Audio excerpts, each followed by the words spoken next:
90% అకౌంట్లోనే అదే అందరు మీరు బుక్ చేసుకుంటున్నారు, సినిమాలు చూస్తున్నారు.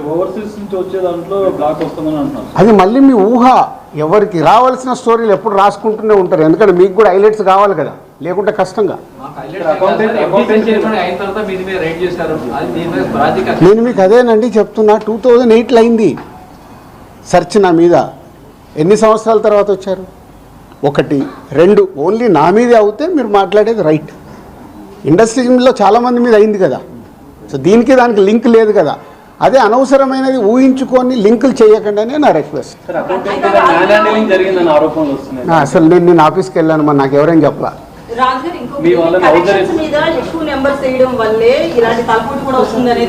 అది మొత్తం ఇండస్ట్రీ అంతా కలిపి మాట్లాడతాం, అది నేను ఇండివిజువల్గా మాట్లాడకూడదు. అలాంటి ఏదైనా ఉంటే కరెక్ట్ చేయాల్సిందే, ఇండస్ట్రీ తరఫున కరెక్ట్ చేయాలి. 22 నుంచి మీరు ఐటీ ఫైల్స్ చేశారా సార్?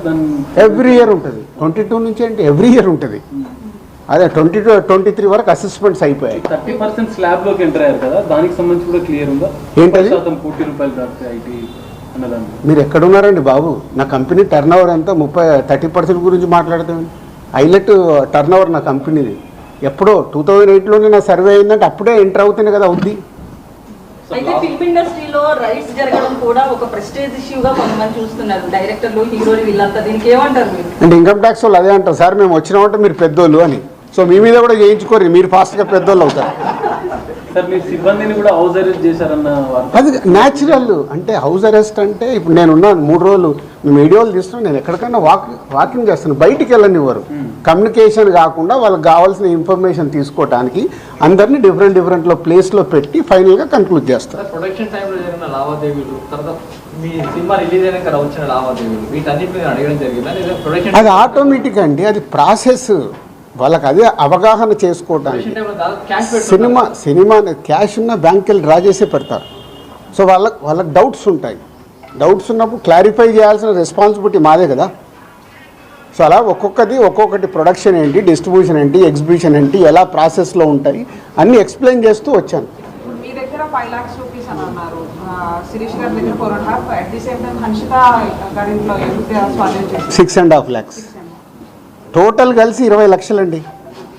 క్యాష్ రూపంలో మా ఫ్యామిలీలో కానీ ఆఫీస్లో కానీ 20 lakhs. అది దానికి కూడా ఇది అనఫీషియల్ కాదు, ప్రతి ఒక్కదానికి ఇట్లా డాక్యుమెంట్ ఇస్తారు. ఇది 5,50,000 గోల్డ్ ఉంటుంది. ఏ లిమిట్లో ఉండాలో ఆ గోల్డ్ కూడా ఉంది అందరిది. యాజ్ పర్ రూల్ ప్రకారం ఎవరి దగ్గర ఎంత ఉండాలో అంతే ఉంది.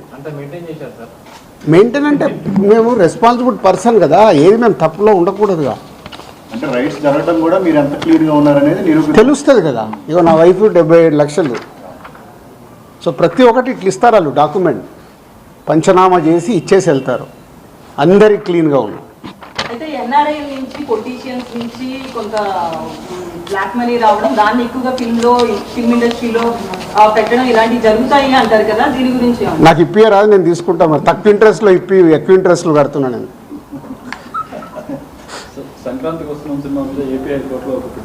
అవన్నీ జరుగుతూనే ఉంటాయి. ఎంతసేపు నెగిటివ్ పాజిటివ్ మాట్లాడేది, అవన్నీ ప్రాసెస్లో జరుగుతుంటాయి. ఎందుకు వేసారు? ఏది ఆగదుగా, ప్రాసెస్ అది జరుగుతుంది. ఓకే, ఏం చెప్పాలి, అయిపోయింది, మొత్తం తీసుకున్నారు. థర్డ్ రోజు వచ్చి కలవమన్నారు. ఈ లోపల చెక్ చేసుకుంటారు, ఆడిటర్ వెళ్ళి మాట్లాడతాడు. థర్డ్ రోజు వెళ్ళి నేను కలుస్తాను. నెక్స్ట్ అయిపోయింది చెప్పినా మొన్నే 2025 స్టార్ట్ అని. సంక్రాంతి వస్తున్నాం, స్టార్ట్ అయింది కదా. ఎలా సూపర్ హిట్లు కొట్టాలనేది మన పని, అదే మొదలు పెడతా. ఓకే.